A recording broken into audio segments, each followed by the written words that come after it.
Sometimes, the people we overlook are the ones carrying the greatest stories. It was a cold, windy afternoon in downtown Seattle when Emily Parker, a young nurse on her way home, noticed an old man standing near a bus stop. His coat was torn at the sleeves, and his trembling hands clutched a paper bag that looked almost empty. Everyone passed him by. Emily slowed down, hesitated, then walked toward him. If you believe true kindness always finds its way back, please tap the like button now and subscribe to support more stories like this. The old man's eyes lifted. They were pale blue, gentle but filled with years of exhaustion. Emily asked softly if he was okay. He nodded and whispered, "Just trying to get home." His voice cracked, and something in it tugged at her heart. She asked where home was, but he only said, "A little ways outside town." Her instincts told her something wasn't right. She offered him a ride. The man resisted at first, muttering about not wanting to trouble her, but finally agreed after she insisted. Inside her car, Emily noticed his hands shaking. She offered him a bottle of water and half her sandwich from lunch. He smiled gratefully. "You remind me of my daughter," he murmured. They drove in silence through the drizzle. Emily tried making light conversation, but he seemed distant, lost in thought. Then, about 20 minutes later, he asked her to stop near an old church at the edge of the city. "This is it," he said quietly. "Thank you for being kind when you didn't have to." Emily smiled, told him to take care, and drove off, but something about that church stayed with her.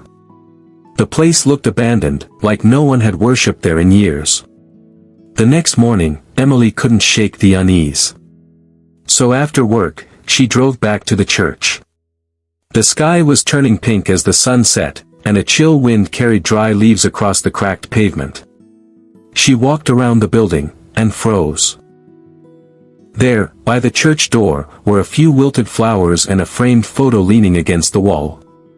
It was the same man, younger, smiling, with a small girl who looked about 8.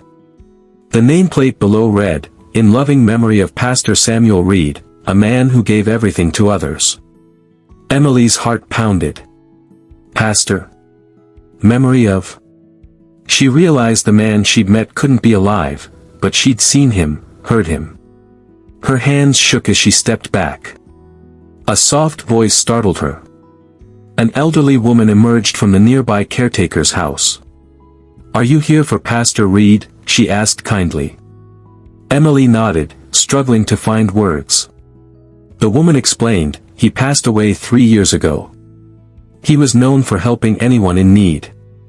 People say his spirit still visits those who show kindness, as if returning it." Tears filled Emily's eyes.